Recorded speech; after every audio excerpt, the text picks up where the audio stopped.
Linda. So tonight is our last presentation on Buddhism specifically. The next two sessions we're going to talk about the relationship between the Baha'i Faith and Buddhism. So tonight is sort of a cleanup night, and I have a little warning here. It might be difficult for me to complete it by 9 o'clock. It might go a little bit long. We'll see. I'll try and read faster than usual. See if that helps. So this is about Vajrayana Buddhism, which is the third vehicle. You've heard of the Hinayana and the Mahayana. Tonight we're talking about the Vajrayana, which is typically found in Tibet. So the process of transmitting Buddhism to Tibet from its Indian homeland lasted more than 5 centuries. The transmission of all three of its vehicles, the Hinayana, Mahayana, and Vajrayana, occurred in 2 distinct waves. The early spreading of the Dharma took place from the 7th to the 9th centuries of the Common Era. This resulted in what was later termed the Nyingma, or ancient spreading. You'll see that Nyingma in a minute on one of the slides. The later spreading occurred between the 10th and 13th centuries, and it's known as the Sarma, or new spreading. So you've got the old and the new, separated by a century of chaos. The Nyingma translation, or school, continues to exist to the present day. The Sarma translation has survived in 3 separate schools. The first one's called the Kadam, which was later transformed into the Geluk. And that's the school or branch, if you like, that the Dalai Lama is represented. Then there's the Sakya, and finally the Kagya. In addition, a non-sectarian or non-partisan movement arose in the 19th century in eastern Tibet. While the Ringmei isn't a school in the same sense as the other schools, it's a particular outlook or orientation held by some of the practitioners belonging to the 4 schools. Their explicit goal was to work cooperatively to preserve the various practice traditions that were beginning to disappear at that time as a result of sectarianism and persecution. So let me just bring up my screen. So here is the first graphic I have for you. So I find this a difficult word to pronounce. Nyingma is the ancient school. These are some of the names that you may have heard of. Padmasambhava is by far the most famous of them. I would be surprised if you hadn't heard that name at some point. The others you may not have heard from. And then the Kadam, which became known as the Geluk, has Tsongkhapa as its beginner, and then you see the Dalai Lamas. The current Dalai Lama was enthroned in 1940. The Sakya tradition is also very strong. Atisha was the person who began it. You may not know any of these names. The Kagya, this is a fairly famous one. It began with Tilopa, who passed it on to Marpa, who passed it on to Naropa, and then to Milarepa. Milarepa has a biography that became available in the 60s, and so you may well have come across that particular book. And then the Ringmi, you pronounce the last E, was started towards the end of the 18th century. And you'll notice that this Ju Mipham Rinpoche was also listed up here. So these people all belong to one of the other schools, but they work cooperatively with each other. They send their students to learn the techniques of each of the schools so that they have a wide range of knowledge, so they're not missing anything.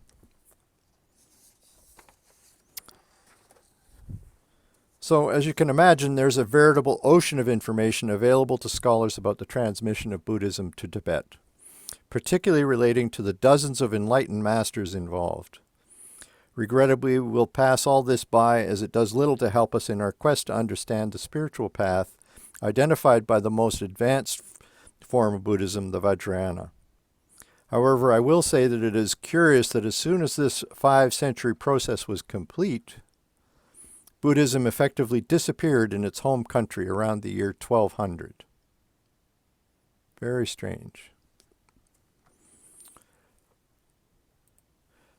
Within Buddhism, the spiritual path is defined as a journey of progressive maturation. As one travels along the path, one's understanding becomes more and more subtle and more profound.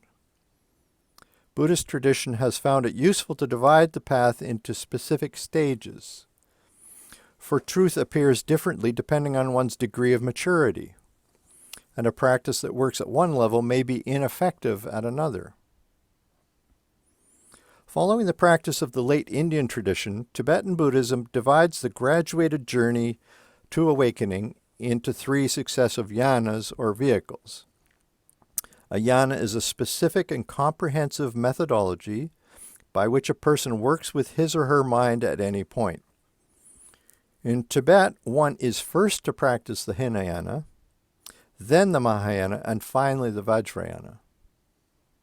Each subsequent yana rests on the preceding ones.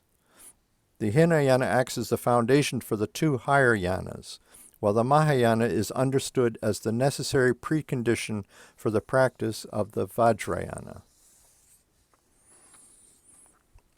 In this system, as we've already seen, the Hinayana or lesser vehicle consists of taking refuge, thereby entering the path, and following a course of training in ethics, meditation, and wisdom. The second yana, the Mahayana, which is the great vehicle, involves taking the bodhisattva vow to liberate suffering beings and engaging in the 6 paramitas or transcendent actions or virtues, which are altruistic practices devoted to developing both compassion for all beings and the wisdom to see reality as it truly is. Both the Hinayana and the Mahayana are thought of as conventional vehicles, in the sense that they can be fully practiced in the ordinary social contexts of home, temple, and monastery. The third and culminating yana is known as the Vajrayana, the indestructible vehicle. Like the Mahayana, the Vajrayana is also a bodhisattva vehicle, but at a more advanced level. It is more advanced not in its ultimate realization, for there could be no higher goal than the Buddhahood described in the Mahayana, but rather in its spiritual methodology. The distinctiveness of the Vajrayana, then, was that it provided methods that enabled the practitioner to attain Buddhahood in a single lifetime, rather than only after innumerable lifetimes as outlined in the conventional Mahayana. So it offers a much faster path, a much steeper path up the mountain, if you like. Having attained some success in the Hinayana and having trained in the Mahayana, the tantric practitioner aims to fulfill his or her bodhisattva commitment through a path of yoga, meditation, and retreat practice. Because of this yogic emphasis and its particular tantric methods, the Vajrayana is seen as the unconventional vehicle. Because its methods were considered to be unsurpassed, it is known as the supreme yana, and is compared to the golden roof of the Temple of Enlightenment that has Hinayana as its foundation and the Mahayana as its superstructure. So the Hinayana and Mahayana are given in various sutras or discourses of the Buddha, and therefore are known as the tradition of sutras. The Vajrayana is set forth in what are called Tantras, which are revelations of the Buddha, and is therefore known as the tradition of Tantras. The Vajrayana does not articulate a new view or doctrinal standpoint, but rather presents an array of meditation techniques for realizing the view. In that sense, the Vajrayana may be seen as a subdivision of the Mahayana, in which one puts the teachings of the greater vehicle into practice, but through a more meditative and yogic way of life. The essence of the Vajrayana tradition consists in making a direct connection with the Buddha nature within. It is thus called the fruitional vehicle, because it takes the goal of Buddhist practice, which is the awakened mind within, as the basis of the path.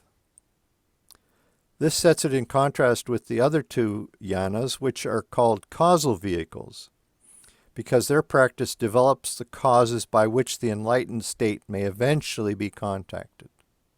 So this is a rapid path which aims to get you right to your Buddha nature as quickly as possible. So let's take a look at some of the methods they use. In the Vajrayana, there are two primary methods to make the connection with the Buddha nature within. In the first, one visualizes oneself as a particular Buddha or Bodhisattva, according to detailed iconographic instructions presented in the Tantras, and carries out various meditational practices in that mode. A second method involves the formless practice of Mahamudra, or Dzogchen, which I mentioned a few nights ago. In this case, one is introduced directly to the Buddha nature by one's guru and then instructed to meditate upon it. This introduction involves pointing out, in which the guru is able to show us where, within our experience, the essential nature of mind can be met. Okay, so I'm wondering if we could start off maybe with Hangame for our first reading. Sure. Reading number 1. If the Vajrayana is essentially oriented to meditation, one might ask which view among the 3 turnings of the wheel of Dharma it is specifically putting into practice.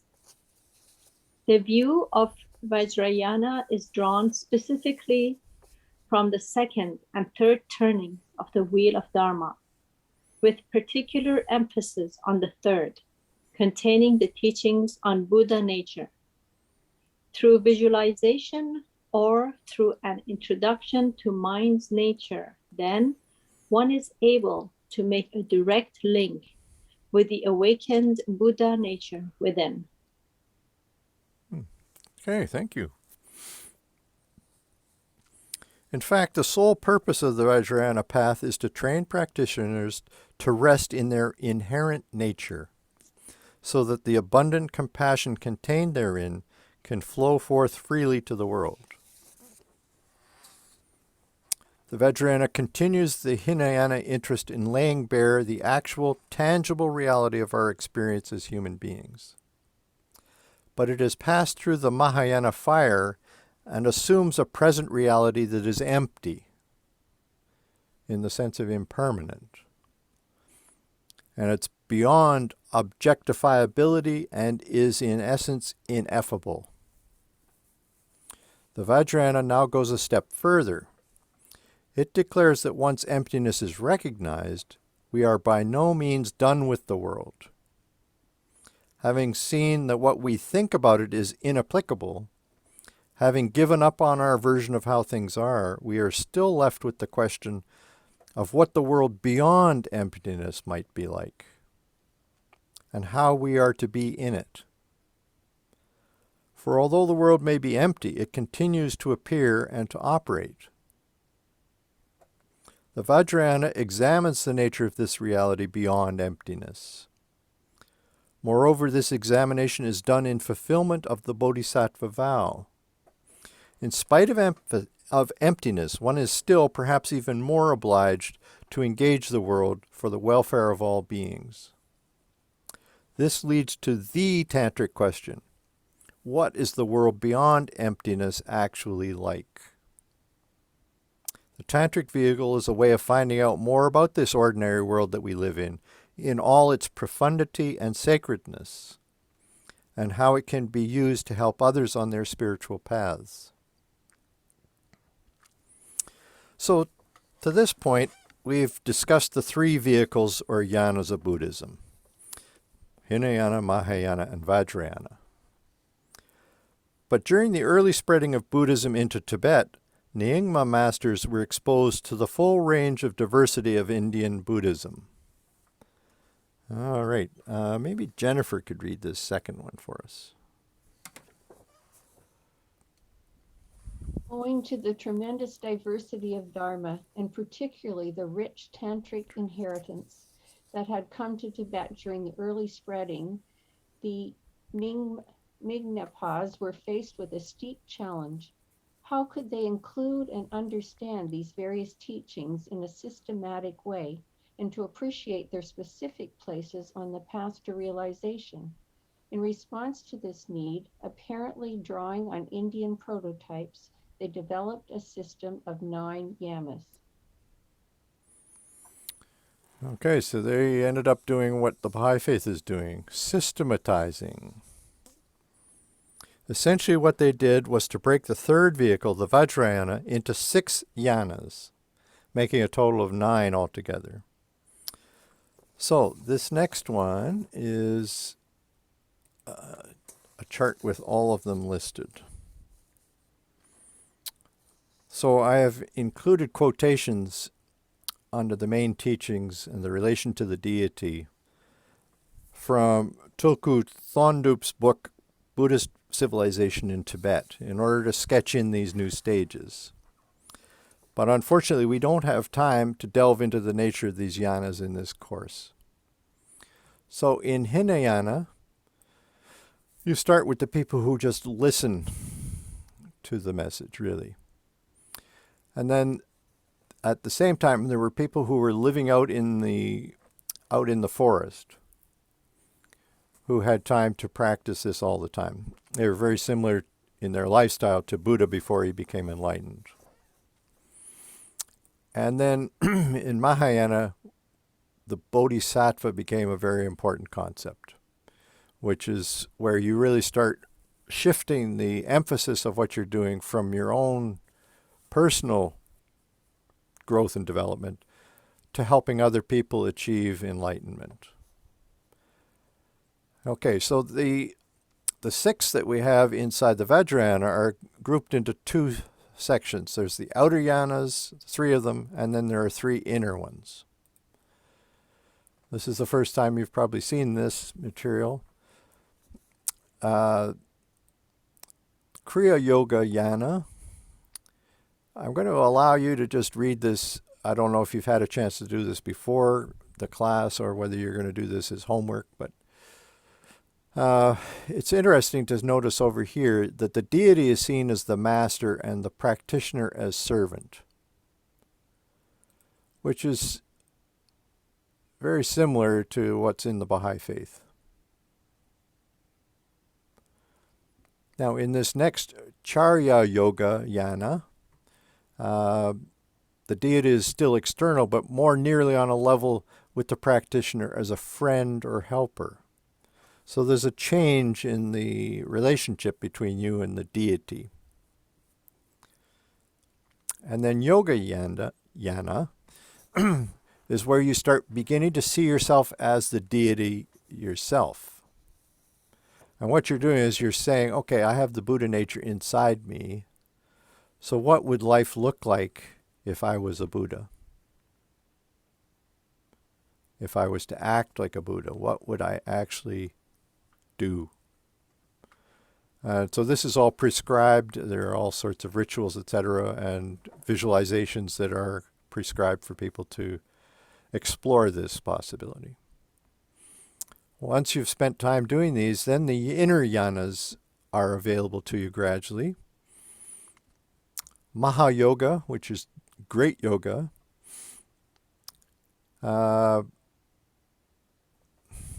There's the emphasis on the visualization of oneself as the deity with a female consort, or vice versa. So you're seeing the 2 genders in interaction, supporting each other.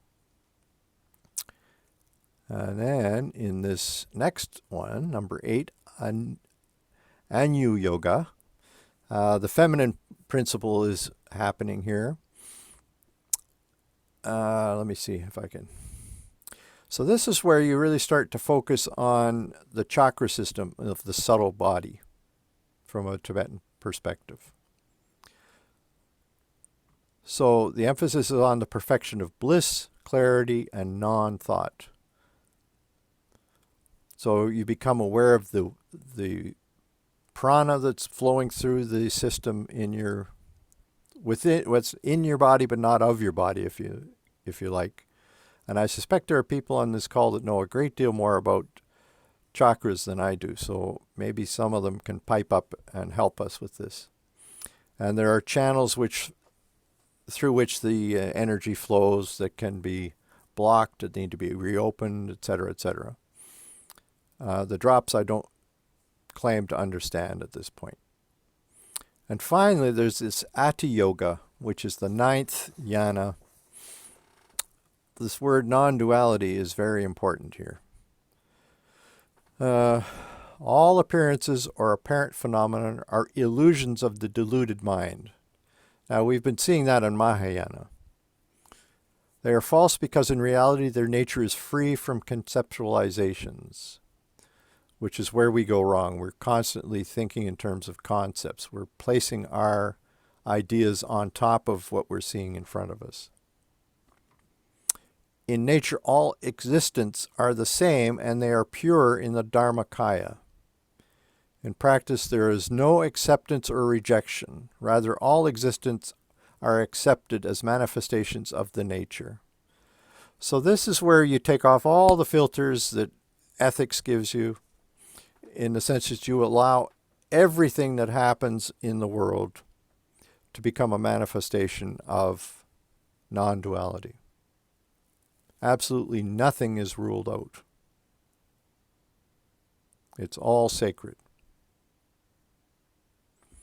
So, as you can see, that's the top end of the spectrum. So, it's not something any of us is going to accomplish in the next few days.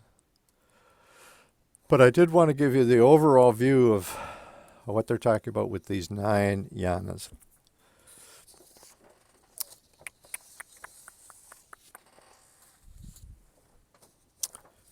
So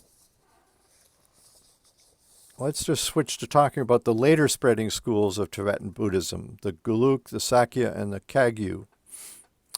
They confronted a large array of Buddhist points of view, teachings, and methods of practice belonging to the 3 yanas when they brought what they could from India to Tibet.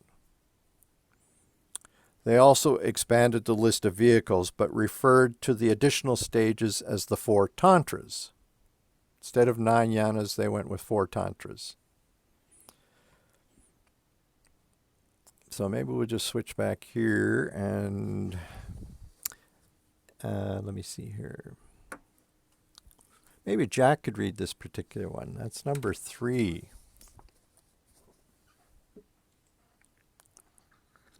Deriving from a period in India several centuries after the Indian Buddhism, received by the Nyingmapas. How do you say that, Mark?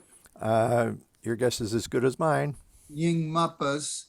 The later spreading transmissions were distinct and, like the teachings of the early spreading, also needed to be put into some kind of order.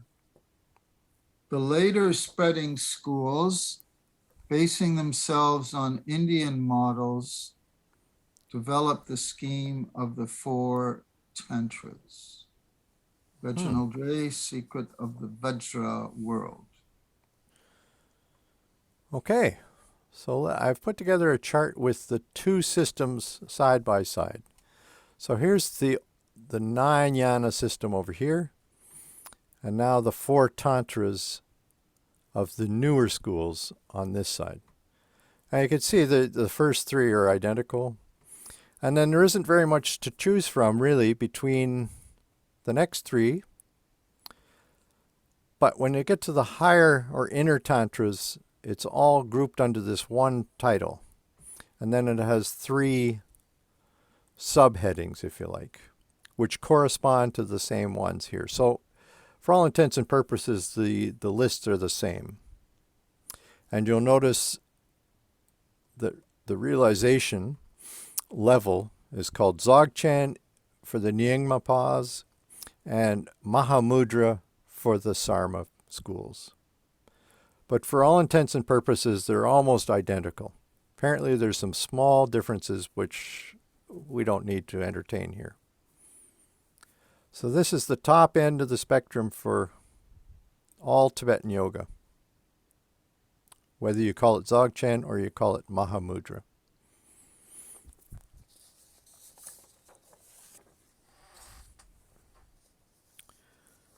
So another way for the four schools typified these new Vajrayana Yanas or Tantras was according to the type of practice people were working on. And really, I don't want you to get too hung up on these first two levels, but think about this last level. Whoops. The first level is a practice with form. So you're still dealing with subjects and objects. Then there's a practice with subtle form, and this is where the chakras come in. Still subjects and objects.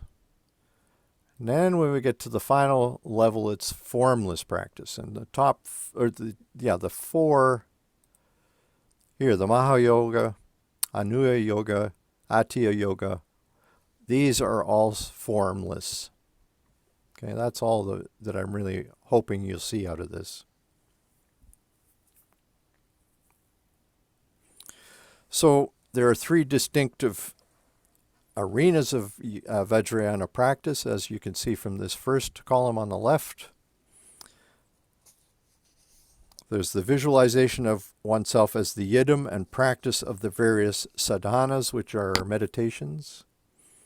Then there's the practice of the inner yogas, which work with the subtle body, and formless meditation in which one rests directly in the nature of the mind. This last guy here. So what is a yidam? Let's go back to this one, number 4. Maybe Joey could read this one for us.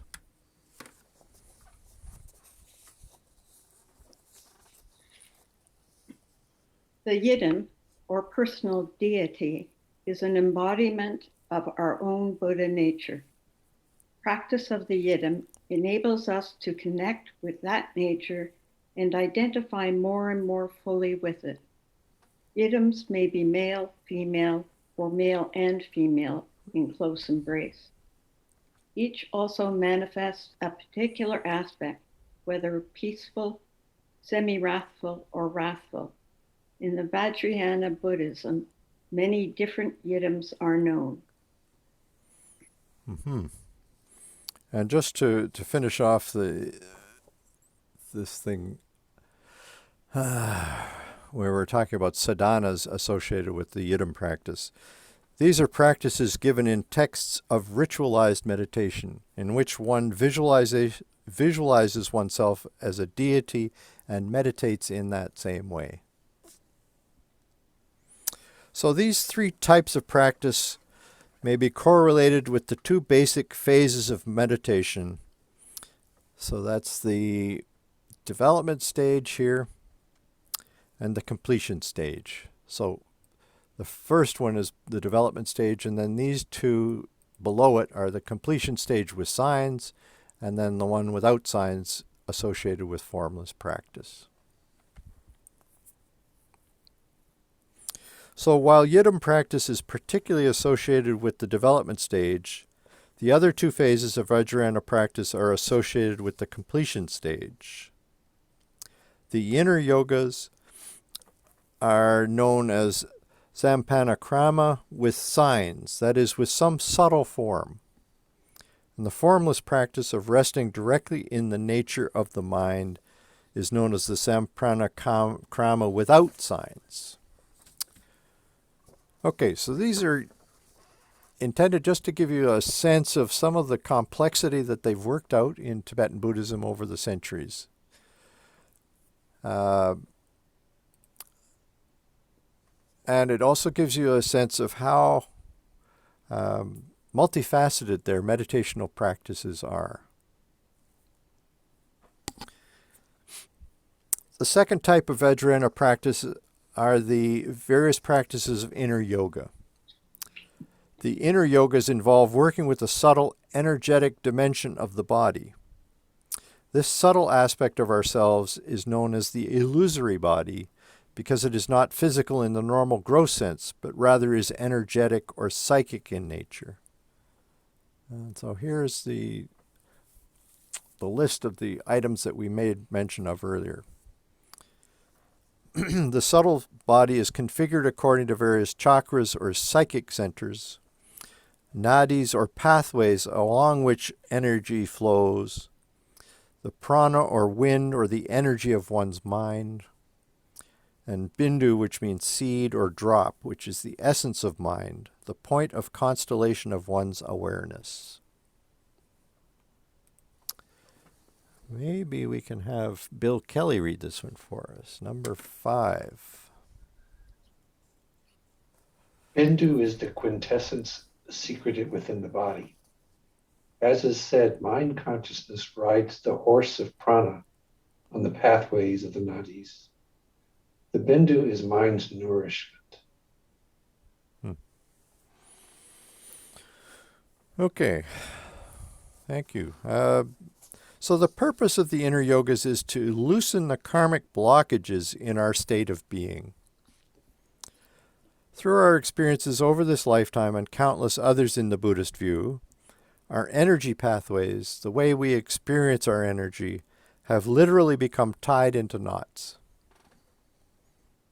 These knots are found within the energetic interior of our psychic system. They are problematic because they bind us in a state of ignorance, distorting everything we experience, and locking up our wisdom. In psychological terms, the pain and shocks that we have experienced over our samsaric history have been buried in us, impeding our ability to experience in a free and open manner. Until those traumas are resolved, the wisdom they conceal will remain unavailable. Through the inner yogas, we begin to untie the knots and to work through, in a direct and rapid fashion, the deep karma they hold. Only through this process can we come to the full experience of Dzogchen, our inherent nature in its complete and unobstructed form. Of course, in the beginning, we're not aware of the subtle physiology within ourselves. Therefore, we have to visualize this illusory body, creating a facsimile of the real thing. Through the practice, though, by using the visualization facsimile as a stepping stone, we are gradually enabled to make the transition from the visualization to an experience that is natural, uncontrived, and spontaneous. The practice of the inner yogas, then, is a method aimed at experiencing the essence of mind itself. Once one has dissolved one's blockages and obscurations, the practitioner gains access to the wisdom mind. At that point, the inner visualization of the illusory body is dissolved, and he or she can then rest in the unborn awareness itself. So, one of the people on the list of masters that I showed earlier was Naropa. He was alive from 1016 to 1100. He received what are called the 6 Yogas, or 6 Dharmas, from his teacher Tilopa. They are considered an advanced practice and require a considerable amount of previous meditation experience. Until recently, they could only be learned through direct oral transmission from an accomplished guru. Tibetan teachers generally refrain from publicly teaching the actual methods and techniques of the 6 yogas. Lisa, would you read number 6 for us? I'll just bring it up a bit here. Sure.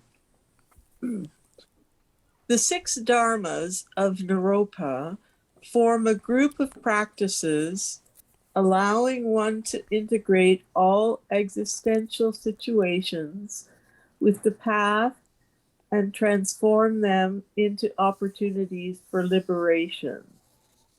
These situations are the state of wake, dream, deep sleep, the moment of death, and the intermediate period between death and rebirth. The six dharmas are profound means for quick access to Mahamudra or Dzogchen. Mm-hmm. Okay, so let's see what they look like.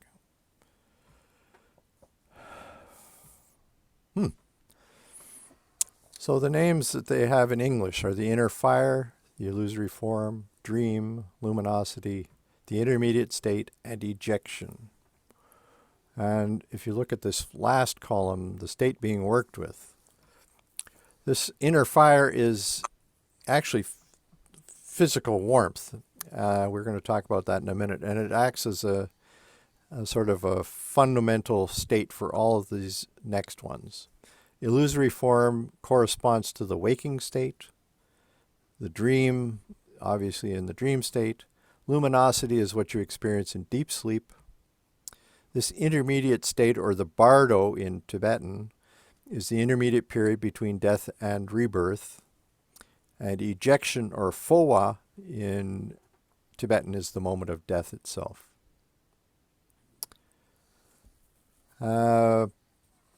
Now, you could see in this column the area of the body worked with, that you can have. This connects very closely with the chakra system. But this is such a big topic that we're not really able to do much with it. But let me just, I forget what I did here. Just hang on a second. Okay, I am going to walk through these six. We're going to start with what's called tumo, or inner fire in Tibetan. In tumo practice, one identifies more and more fully with the body of the yidam, which is that inner deity, with her empty and apparent quality, thus laying the ground for the kind of selflessness in unimpeded bliss, the complete freedom and joy in whatever arises that is the goal of Vajrayana. Meditation on the hollow body, the visualization of the nadis and chakras, the vase breathing techniques, and highly secret yogic postures are all preparations for the main tumo practice, which centers around inner fire. Okay. Alan, how about you for number 7?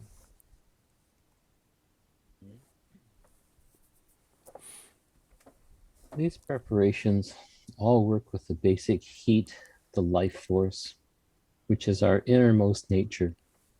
They aim to bring that basic energy, which we normally repress into unconsciousness because of the pain of its intensity, into awareness, and make it a conscious and intentional relationship with it. And to make a conscious and intentional relationship with it.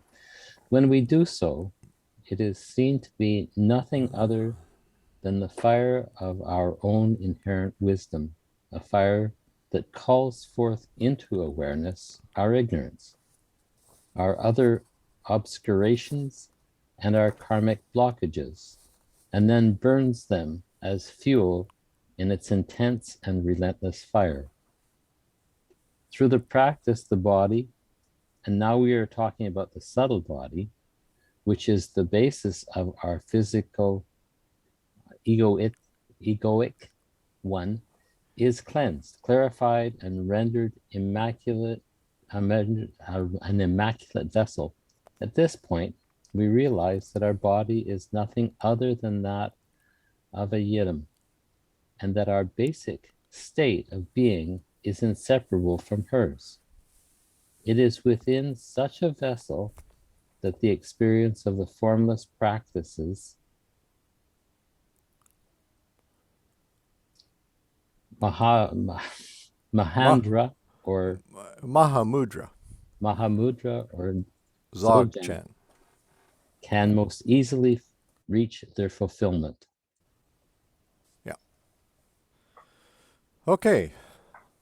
So this is an interesting subject for meditation, that we have this inner fire waiting to be tapped. that's part of us, but for the most part, we're distant from it because of all the knots that are tied up in our past. The fire of Tumo is also said to have the physical effect of raising the body temperature of the practitioner. In other words, the inner heat of Tumo is not just mental. Even the beginning practitioner can feel the physical sensation of the inner heat generated through the practice.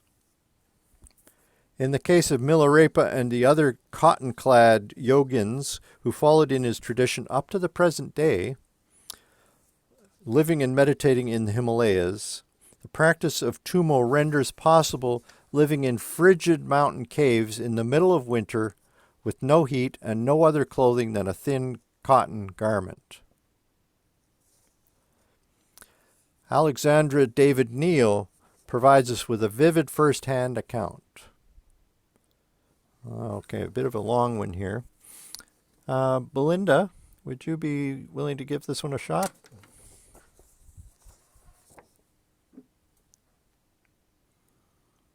There you go.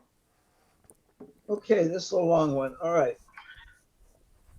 Sometimes a kind of examination concludes the training of the Tumo students. Upon a frosty winter night, those who think themselves capable of victoriously enduring the test are led to the shore of a river or lake. If all the streams are frozen in the region, a hole is made in the ice. A moonlit night with a hard wind blowing is chosen. Such nights are not rare in Tibet during the winter months, you can imagine. The neophytes sit on the ground cross-legged and naked. Sheets are dipped in the icy water. Each man wraps himself in one of them and must dry it on his body. As soon as the sheet has become dry, it is again dipped in the water and placed on the novice's body to be dried as before. The operation goes on in that way until daybreak. Then, he who has dried the largest number of sheets is acknowledged the winner of the competition. Wow. It is said that some dry as many as 40 sheets in one night. One should perhaps make large allowances for exaggeration, or perhaps the size of the sheets, which in some cases may have become so small as to be almost symbolic. Yet I have seen some repas, cotton-clad ones, dry a number of pieces of cloth the size of a large shawl. And this is from Alexander David Neal, Magic and Mystery in Tibet. Well, that sounds like fun. What? I think this should be a new Olympic competition. I was thinking exactly the same thing. Do they get a gold medallion? Yeah. Solid gold. Yeah. So, according to a particular Lama, Tumo is the most basic and powerful of all Vajrayana methods, for it opens the way to realization in all the various tantric disciplines. And maybe, David, you could read number 9 for us. I'll bring it up a bit on the screen. Okay. Remember that. Okay. It's right down here. I know, I've got it. Inner fire, Tumo, is like the main door leading into a complex of hundreds of treasure houses. All the facilities for magnetizing realizations are there. Since it penetrates the very center of the universe of the body, it is incredibly sensitive in producing realizations. In fact, the superstitious, conceptualizing mind cannot count the realizations brought by the inner, where is it here? Fire. Oh, yeah, brought by the inner fire. It is the secret key that opens you to all realizations. And that's Lama Abten Yeshe, the bliss of inner fire. Okay, thank you. So Mark, if I could just say, or if I'm understanding this correctly, Tumo, which is usually a female deity, the purpose of this is to gain control of the physical body. That seems to be part of the whole exercise. I'm not sure what it's for, but you can enlighten us on that. But it seems to be this practice of being able to regulate the temperature of the body and to dry these sheets on your back and so on. It's a method of mind. It seems to me, to put it in simple terms, it's like mind over matter. It's using the inner fire, or which is passion, heat or passion of the female deity Tumo, or female energy. It's depicted as female, to get control. So the control of the body would be a prelude to controlling the mind, I guess, something like that. You know, well, what you're doing is you're trying to access this hidden Inner energy fire. within yourself. Yeah. And it takes you a long time to actually learn how to do that. But once you can, then you can demonstrate it physically, as these guys in the examination were doing. But that's sort of beside the point. The fact that you can sit out in the middle of winter with just a shawl is really beside the point. What it shows, though, is that you have, I'll maybe use the hollow reed kind of idea. You've cleaned out a lot of the crud in the system of your subtle body, so that energy can flow very easily from one end to the other of your system and can be demonstrated. And then that access allows you to then proceed into other realizations, these hundreds that they're talking about of rooms or whatever that you can go into afterwards. So I haven't any experience with this, Jack, so I mean, I'm just going on what I've read. Though I know it may not be as clear as we would like it to be. Well, it's very clearly marked, as you said. It's trying to unlock these hidden forces within the human being or whatever, so that, and so this being able to control body temperature and so on, as I say, I see it as a kind of prelude to higher things, you know?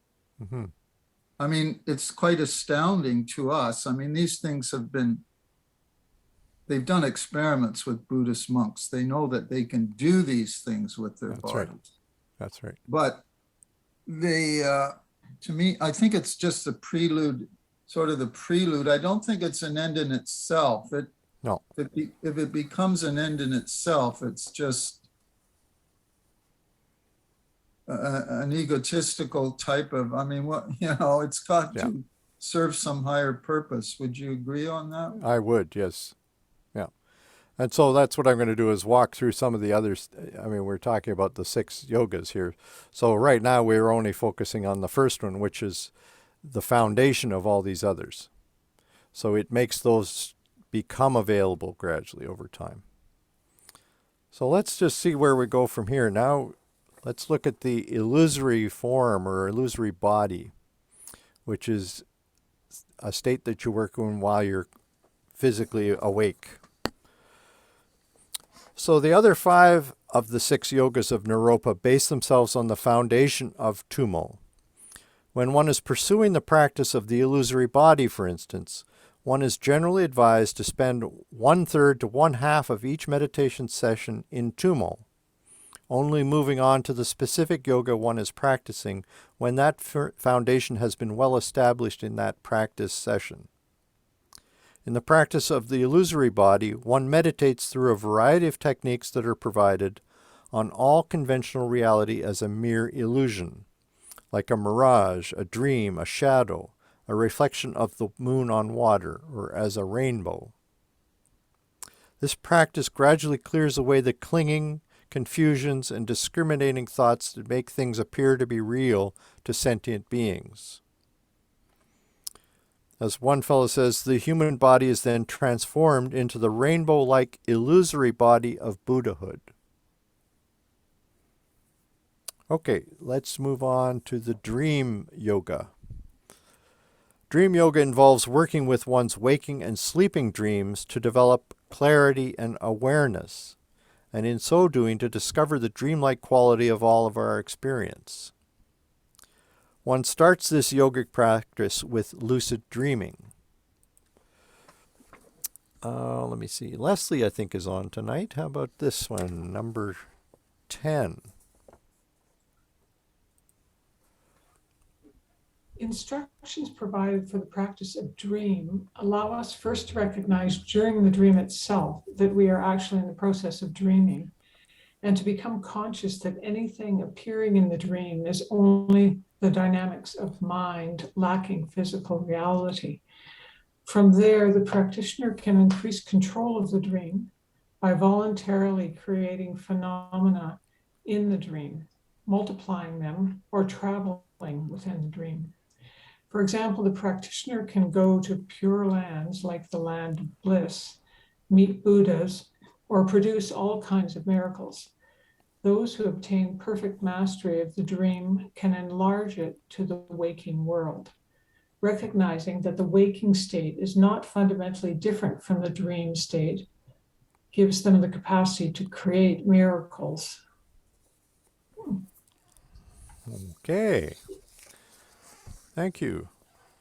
So the purpose of dream yoga then is to realize the nature of all reality as appearance or emptiness. In this sense, it is similar to the practice of the illusory body and is considered a support or supplement of the illusory body practice. In fact, one of the main purposes of dream yoga is to provide further tools to realize the illusory body both in this life and in the bardo state after death.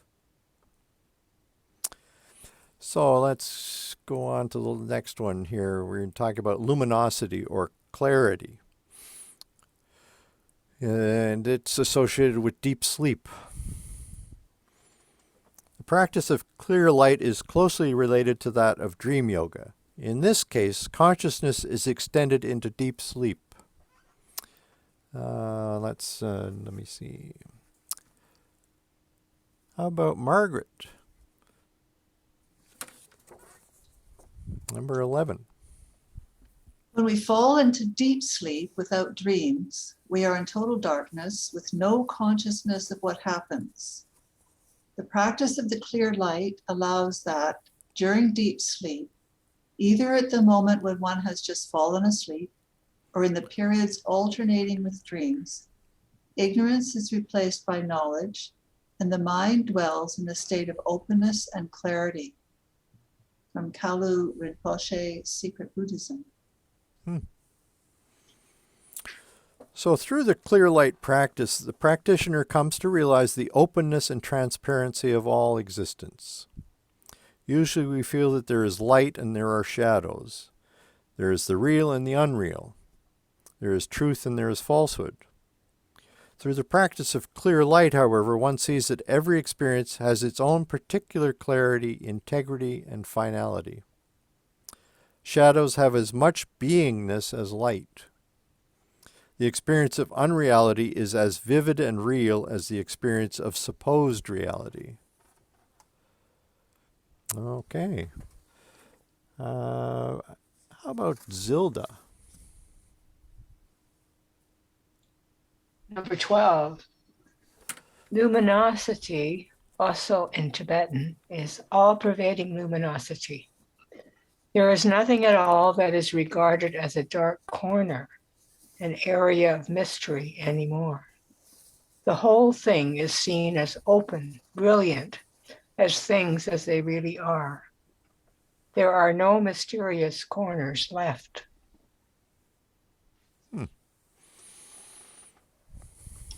Okay, so you can see that what's happening here is that the perimeter of your consciousness is expanding as we go through these levels. Instead of it just being capable of understanding the waking world. As time goes, it gets strong enough to be able to expand its boundaries into the dream world. And if you work on it further, you will eventually be able to get into the deep sleep world, so that you maintain your level of consciousness through all of those states. Yeah, Okay. that's what they call lucid dreaming, Mark, right? When you're Well- aware in the dream that you're dreaming. Yes, but now we're talking about also being able to be aware in what's called deep sleep, where there are no dreams. So you're pushing the boundaries even further now. And we're going to take it another step. When a person dies, they enter the bardo of becoming, according to Tibetan Buddhism. This is a period of transition between the physical life that has just ended and the new life about to begin. Apparently, the person will undergo a multitude of pleasant and unpleasant experiences. If they have not practiced bardo yoga, they will be plunged into such anguish and fear that they will fall into a state of unconsciousness. Okay, that would be...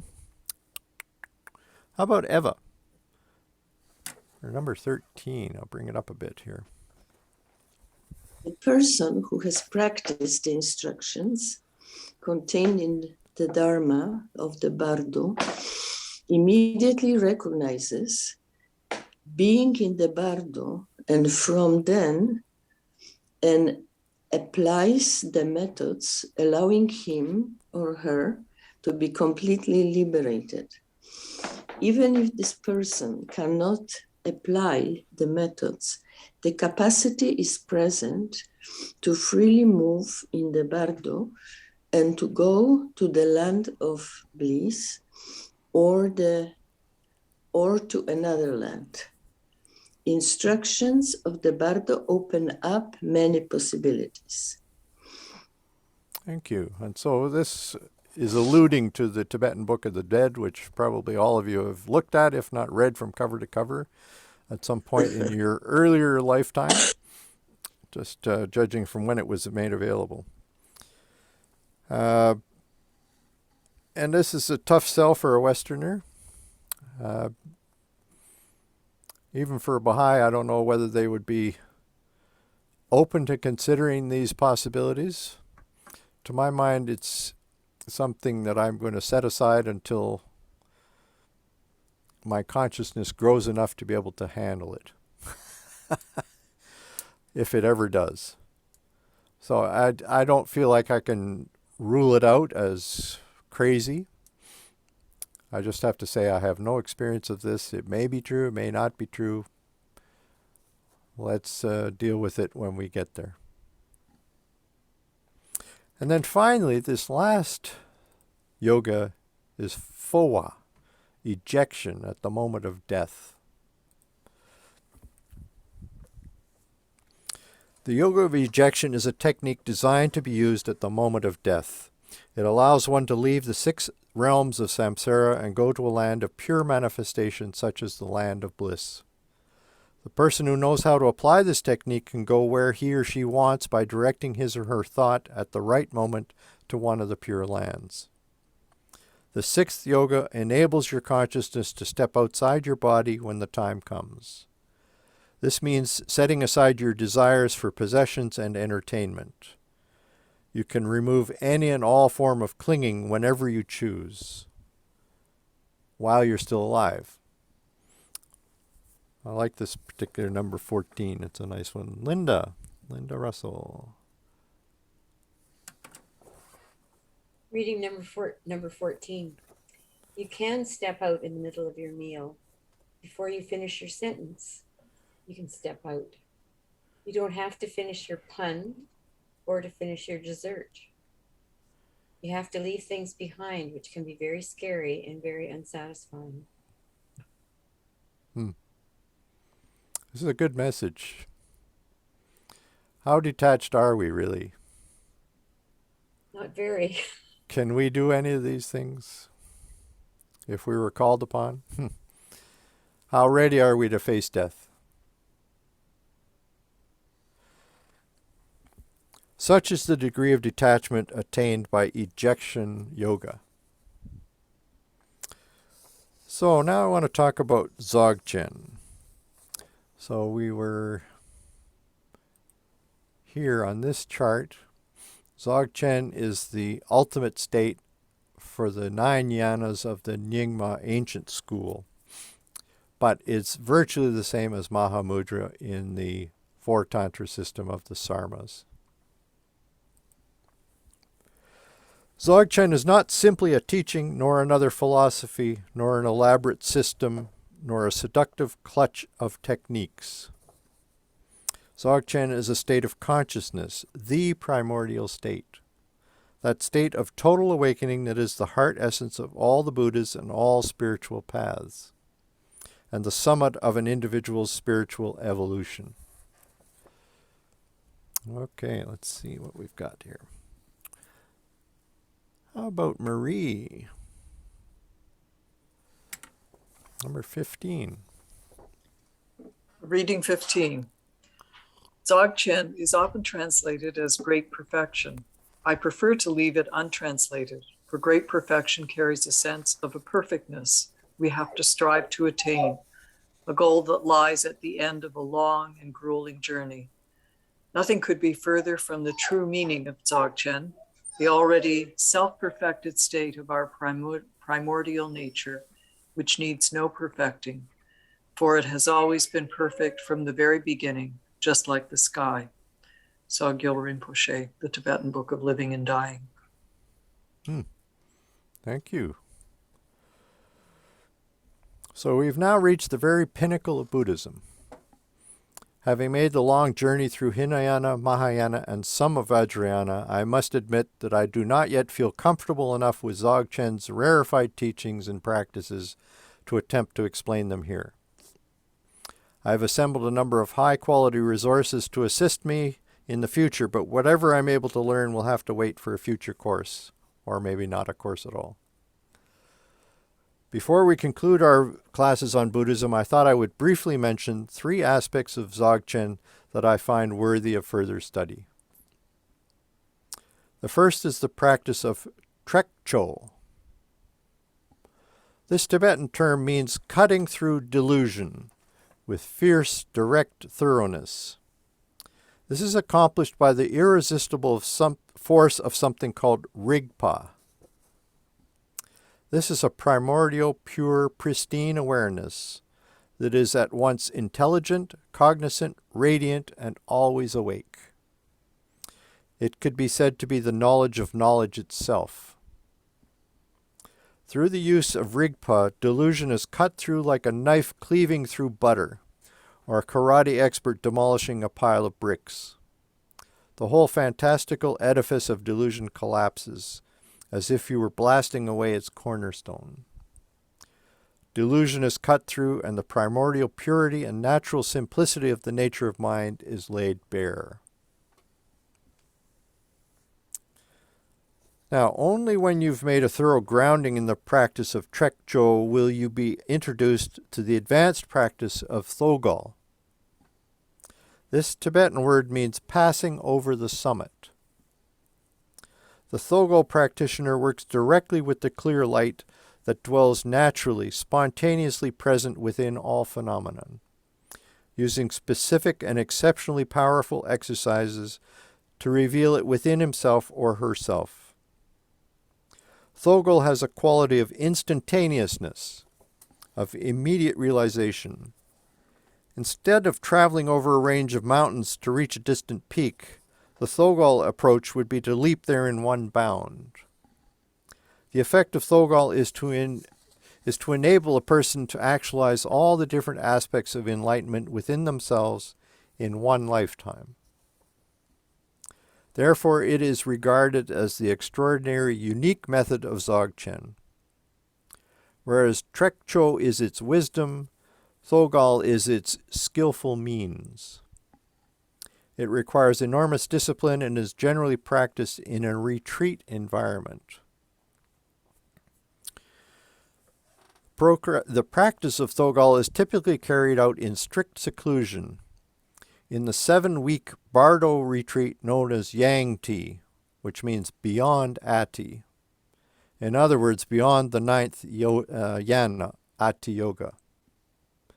Yangti is one of the most highly advanced and dangerous forms of practice in Tibetan Buddhism.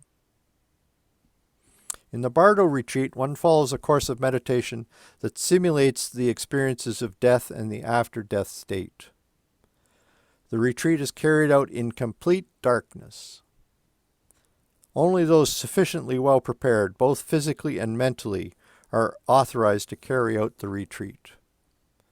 The very real peril to the practitioner is one of psychosis, of dissociating from ordinary reality. A variety of methods and practices are known and employed to bring practitioners back when such a psychotic break occurs. The purpose of the Bardo retreat, like other forms of tantric meditation, is to enable the practitioner to touch the primordial reality that precedes the formation of the personality. Who were you before you were born? It enables one to know the energies that circulate in the ocean of being, as they are before we structure them through our perception, slot them into recognizable quantities, and filter them through the mechanism of conceptual interpretation.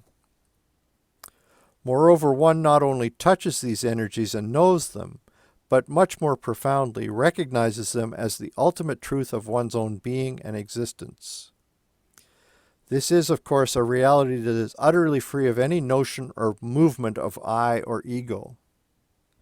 What makes the Bardo retreat so unique within Tibetan Buddhism is that its methods are incomparably powerful and effective, and that it is able to bring this level of realization about so quickly for those who are sufficiently prepared and survive its rigors.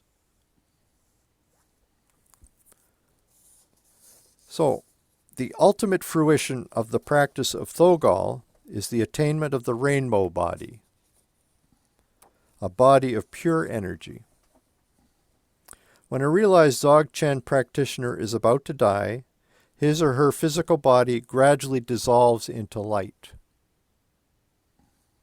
In such cases, the physical body vanishes, shrinking in size until only the hair and nails remain.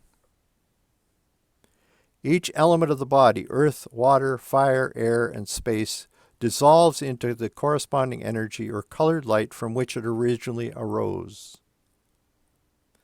The attainment of the rainbow body means that a person has moved from the physical or Nirmanakaya realm of existence to the Sambhogakaya, in which there is the appearance of energy, light, and form, but no physical matter. Having attained this, one no longer undergoes the process of death.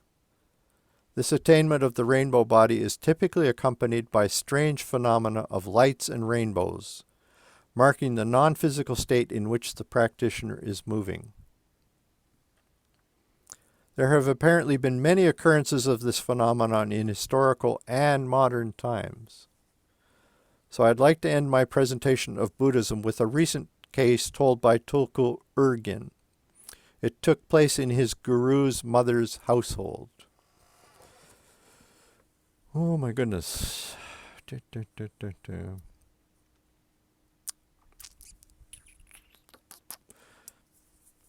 Well, I see we've done just about everybody on the list. Is there any? Have I missed anybody that's on tonight? Linda, can you see if there's anybody I have? No, you haven't missed anybody.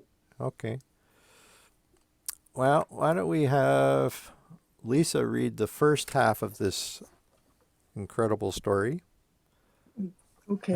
And then we'll have, let me see, who else will we have? How about Hangame read the second one? Okay, so 16 is the start. Okay. An elderly nun came through their village on pilgrimage. When she saw the wealthy household, she asked for a place where she could make a short retreat. They offered her one of their vacant cow sheds. She told them, "I want to use it for a week to make a strict retreat. I want the door sealed up. Please pile stones against the door because I don't want any disturbance. Since they were used to sponsoring practitioners, they agreed and no one thought twice about it. They said, sure, you can have it your way. They didn't know who was going to look after her and bring her food. They thought she had already made arrangements. After 3 days, some strange phenomena began to occur. Scintillating, swirling light rays of different colors were seeping out of the holes and cracks of the cowshed stone wall. Light was shining out from under the room, while outside the shed, spheres of light moved rapidly about. The people of the house wondered, what's going on here? Who's looking after the old woman? Who's bringing her food? They asked their servants. The servants thought someone else was giving her food, but actually no one was. They decided she must have been cooking for herself, but Jamgon Kongtrul's brother asked, is there any place to cook inside? The servant said, no, there is no fireplace or anything. So they wondered, what is she eating? Does she have any water? What are these lights all about? Thank you. And Hangamine? Finally, they decided to take a look. They removed the pile of stones and pried open the door. They saw that the body of the nun had fallen to pieces. Her hands were lying in one place and her feet were lying in another. Her limbs were no longer connected to the body, but lay scattered in pieces. From the ends of the bones, swirls of rainbow light were coiling out as the body continued to fall apart. The observers asked each other, what is this? It looks like she's dead. One person had the presence of mind to say, let's leave her alone. It looks like something unusual is happening here. She asked for 7 days of solitude, so let's do as she asked. And saying that, they sealed the shed up again. When they returned after the 7th day and opened the shed, the rainbow light had vanished. Not a drop of blood, nor flesh, nor bones could be found anywhere. Only the nails from the fingers and toes remained lying there very neatly, along with a hank of hair. This event most definitely happened. Thank you. Wow. And there have been many, many, many cases of this kind of thing, apparently. So, I mean, that's a difficult thing to square for a Western thinker. What do we do with information like that? Do we just dismiss it out of hand? Leslie's going to say what she thinks. I have a question, but that reminded me of Greenlandic Inuit think that the northern lights are the place of the dead. Oh. They don't think of them as, we sort of think of it as sort of this beautiful energy, or there are other things, but that's definitely not a place of the living. I just wanted to ask a question, but all these states seem to be things that we're trying to lift ourselves definitely out of the physical world. And what you're learning is about another world somewhere else, like beyond sort of the mystic world. Is any of that, is there no sense that you might want to bring some of that level of understanding back to the practical world. I mean, as a Baha'i, you sort of, we're supposed to walk with practical feet, have a spiritual connection. Yep. But hopefully use that spiritual level of understanding in a way that contributes to the betterment of the world. But this doesn't seem to have any relation to the betterment of the physical world. It's all about kind of, and I hate to say ego, but it really, one person is lifting themselves into another spiritual level and dissociating themselves from any concern about the practical world. Is that fair? No. You'll remember we talked about Mahayana Buddhism and the Bodhisattva ideal, or the vow that they take. And the idea is that they're focusing all their energy, not so much on themselves now as on lifting other people to the state of enlightenment. And they vow that they will continue to be reborn until such time as everyone has made it into enlightenment ahead of them.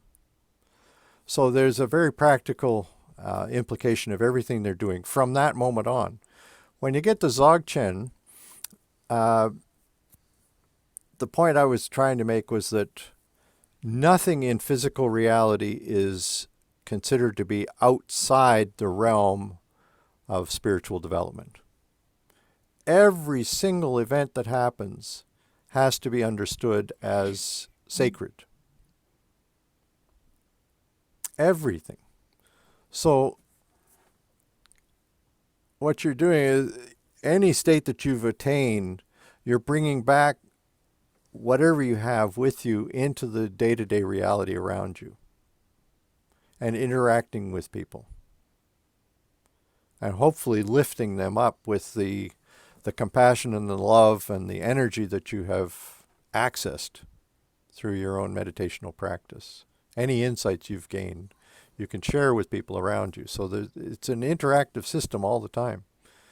So you're not dissociating yourself from the world at all, particularly as you get to the higher end. It sounds like it because of the presentation I've given you, but it's definitely not the case.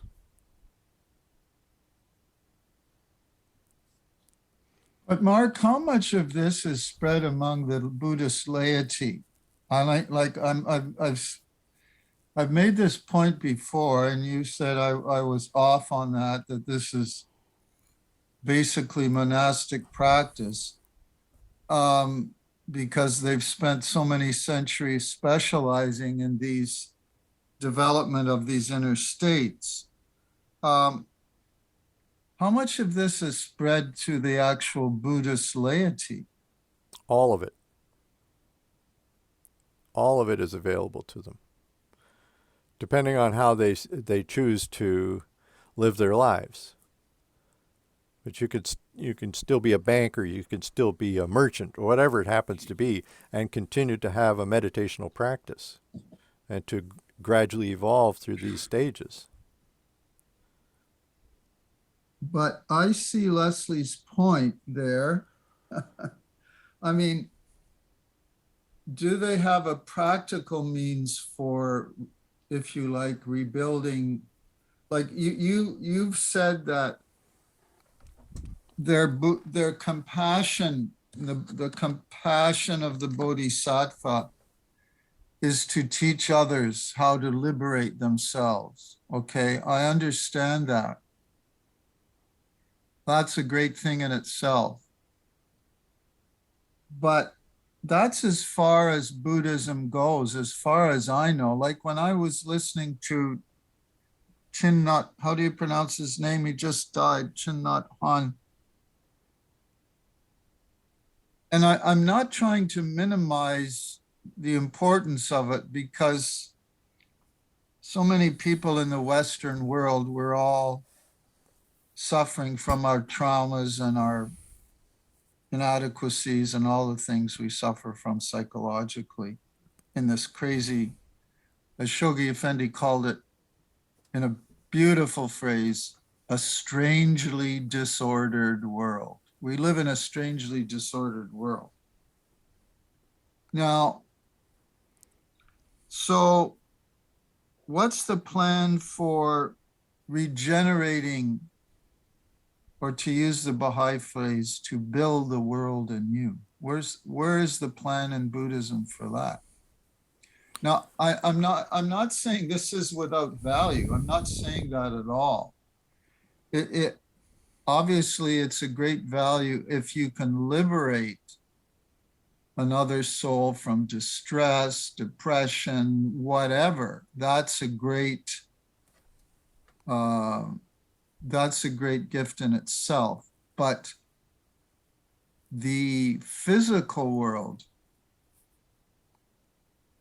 the world we live in, the so-called real, which is really the unreal real world, it also needs to be repaired, or as the Jews say, tikkun olam, to repair the world. You know, that's where I follow Leslie's thinking on this. What's the plan for doing that? Well, let's face it, this is a 2,500-year-old religion. Its social teachings are 2,500 years old, i.e. 2,500 years out of date. That's why it needs the Baha'i faith. This is what Baha'i has to offer Buddhism. Okay, good. So there's a mutual need between these two religions, because we are not we don't have that background of understanding inner consciousness the way these guys do.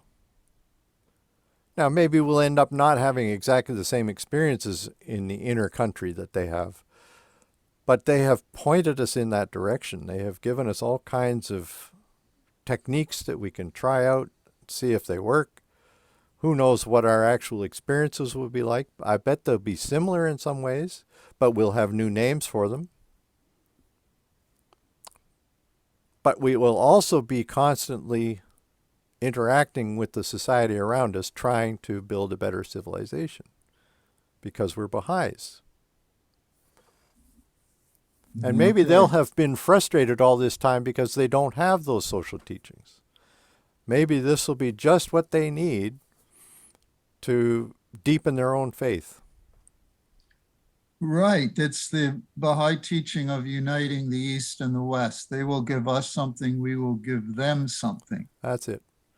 And the quote is about Abdu'l-Baha, the complete quote from David Starr Jordan, I think, who was president of Leland Stanford University.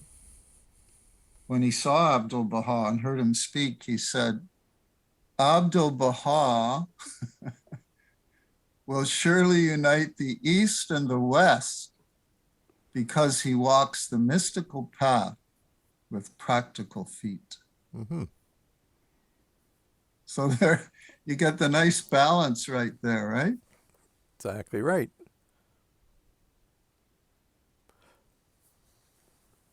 And Leslie's sort of tentatively nodding her head now.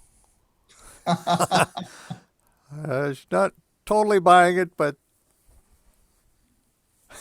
Well, I mean, I absolutely see the value of, because the Baha'i faith should have more of a mystical dimension. We're very much about administration and not very much about the mystical these days. It's all systems and, you know, stuff.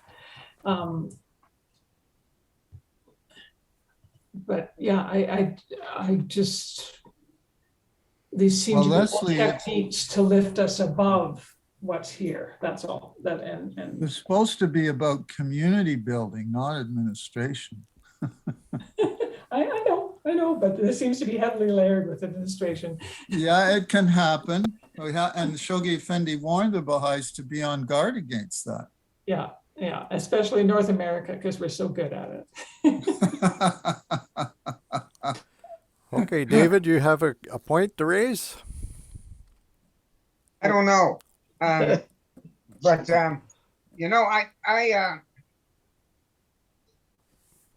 You know, are the teachings of Jesus out of date? Depends on which ones you're talking about. Be quiet. Are the teachings of Moses out of date? Are the teachings of Abraham out of date? I mean, what I'm saying is, you know, that the teachings of these manifestations of God, certainly, there's the spiritual teachings are always there, no matter who the manifestation. Now, if you're talking about social teachings and other things according to, you know, the state or the condition humanity is in at the time, that's a different story. That's what they are talking But, you know, I know. Are the teachings of Muhammad out of date? And so on, you know, and likewise with regard to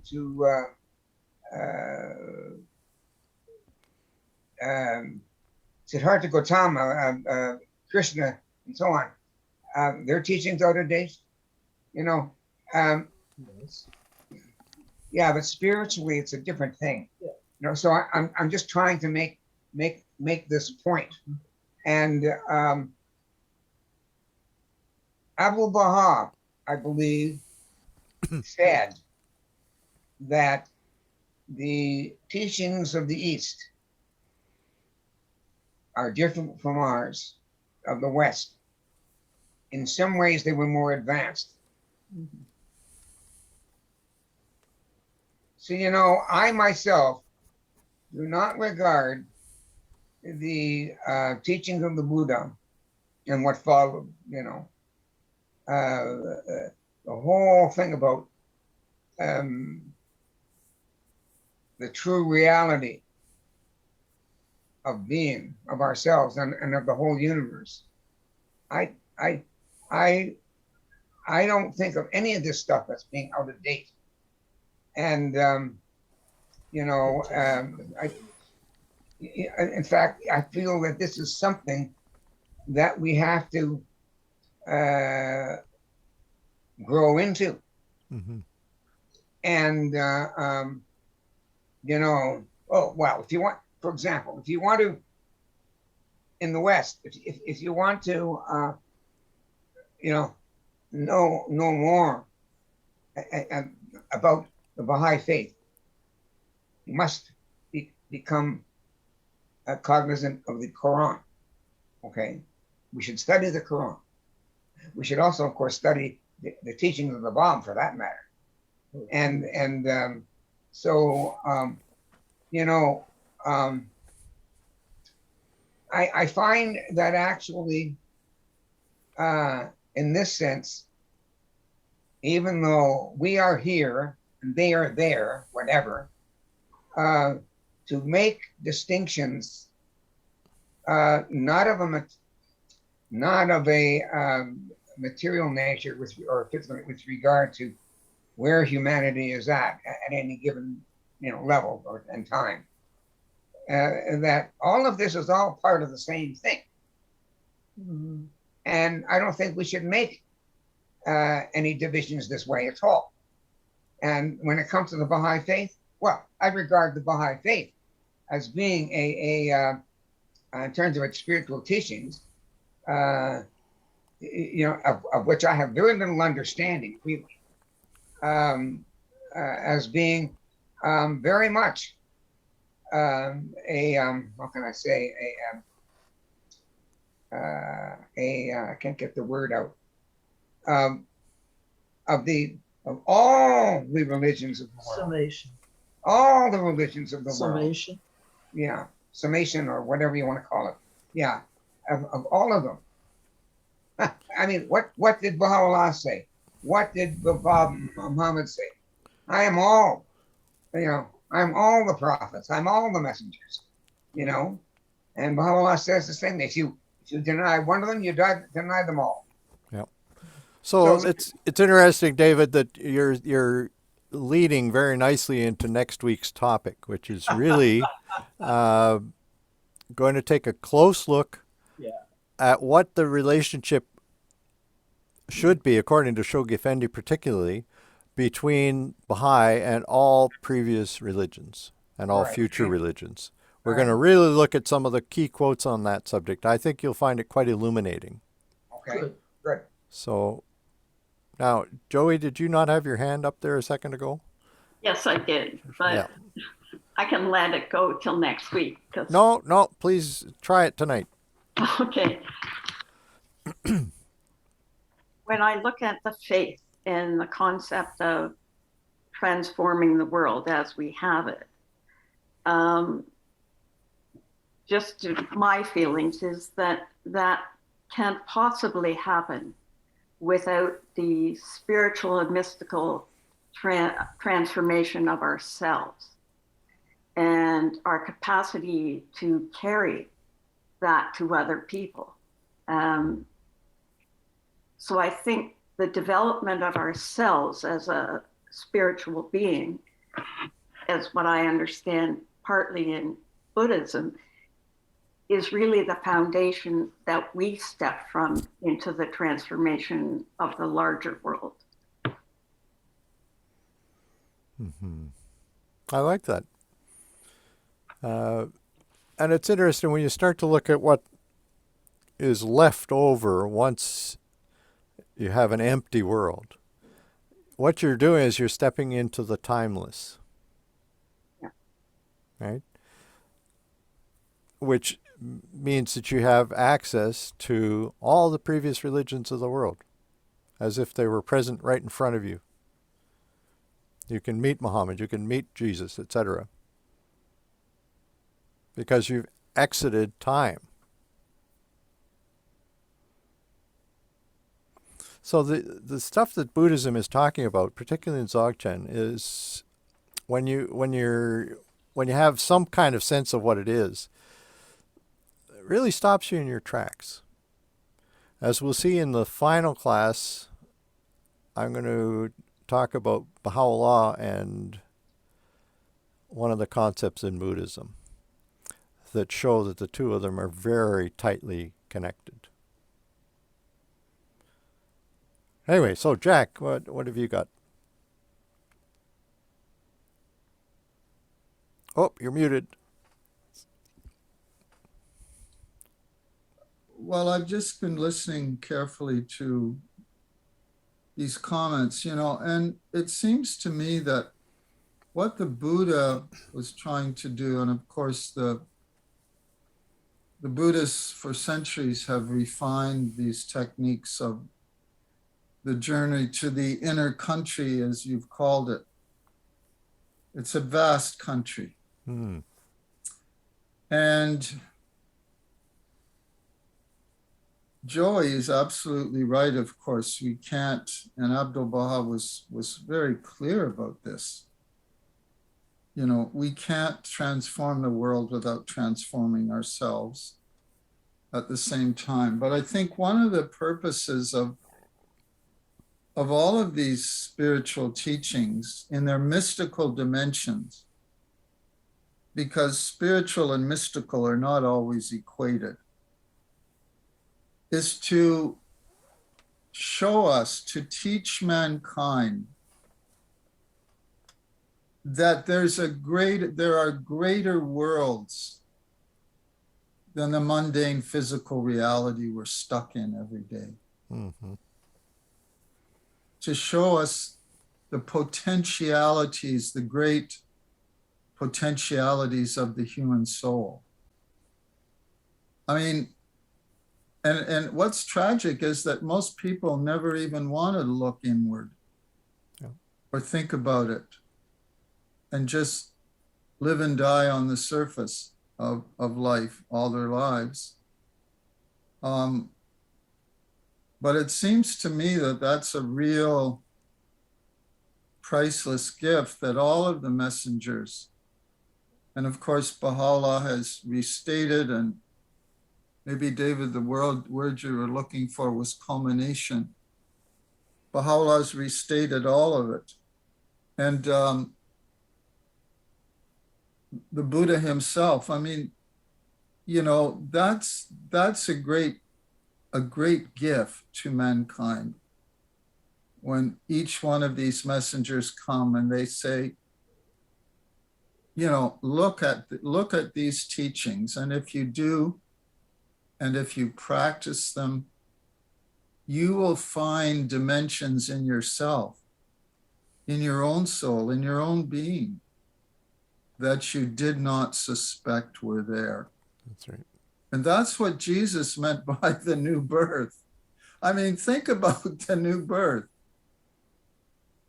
The disciples didn't get it at all. Peter said to him, "What do you mean, Master? We have to go back into our mother's womb." They didn't even grasp the concept. But if you think of the birth of a child coming out of the womb into this world, and what a dramatic change it is. And so it's, you know, if we have experienced some of these states, these mystical states, they are dramatically different from our normal mundane consciousness, you know, and we can't, I don't know if you can dwell in them all the time. Some people say you can. I rather doubt that. But one of the purposes of all these things, I think, is to enable us to, you know, continue the work that we have to do of transforming ourselves and transforming society. So while these states seem so difficult of attainment to the common mortal, I see the tremendous value in what the prophets have brought to mankind by showing us the great possibilities of the human soul that will continue in the next world and the worlds beyond. I mean, you know, Baha'u'llah says this is only the first world. This is just the beginning of the journey. It's not the end of the journey. It's just the beginning. So, Alan, you're waiting patiently with your hand up. What's on your mind? Yeah, I was, there's a couple of concepts and I'm going to throw them out and I don't know how to put them together. And one of them is evolution. Mm-hmm. You know, 50,000 years ago, there may not have been a human being on this planet. Now we have human beings that can actually plan their way into space. Something has happened. The human mind perhaps has changed and evolved. We can now do things and think in ways that we couldn't perhaps in the past. It just was not there. Something maybe has changed in the evolution of the human brain. So we're not the same people as were around when Buddha was here, nor even when Muhammad was here. Things have evolved and human beings perhaps have evolved. The second idea I was trying to put together is the idea of a normal curve. Wherever we look in nature, we find this normal curve, you know, the one that sort of looks like an upside down bowl. Mm-hmm. And so we find on so many different dimensions, people who are at one end of a spectrum and people who are at another. And the two can hardly communicate with each other because one sees the world from being 7 foot tall and the other one sees the world from being, 3'5" tall. Two different worlds, two different elements or components on that same dimension. And wouldn't be surprised if that was not also the way with spiritual dimensions. We'll have those who are Dalai Lamas who see the world from that perspective. And then we'll have, John Thor, who just wants to pick up a stick and beat something because they can't see anything other than the material world. So, and then we have the idea of progressive revelation. If revelation was a one-time deal and everybody got it, why would we have progressive revelation? There'd be no need for it, one and done. But because there's an evolutionary process, because some people are down at one end of the spectrum while others are at the other end of the spectrum, it is necessary to have this this continual evolution of ideas to build a new humanity towards something. There seems to be directionality to this. And I suspect that if we think about what the idea of progressive revelation, and the word revelation, think of it, I mean, what is being revealed so that we can move ourselves forward. I think when we put these things together, we see humanity in 5,000 years being absolutely entirely different from what we see now. I think if there is evolution, if there is this normal curve, then there must also be growth and change over time. There's more behind that, but I'll just leave it at that. Well, that's wonderful. What a great statement. The only thing I would add to that, Alan, is that the environment that we grow up in evolves as well, the social environment. And so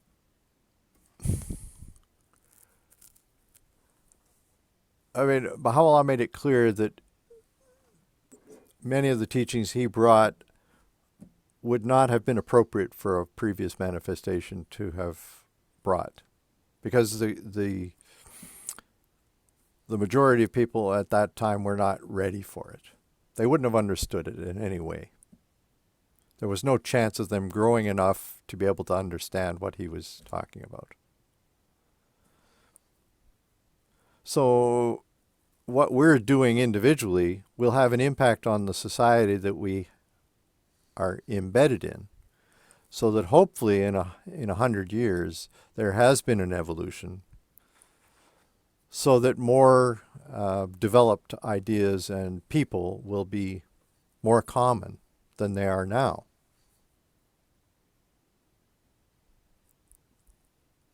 But that's not criticizing what you're saying whatsoever. It's just going beyond to a different group.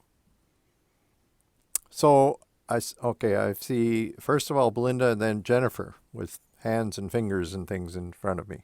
Okay, so Belinda's on first.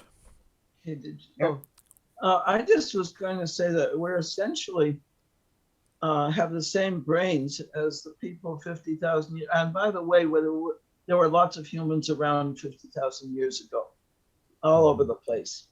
And I'm going to mention that Abdu'l-Baha did say that there's never been a time when we weren't present.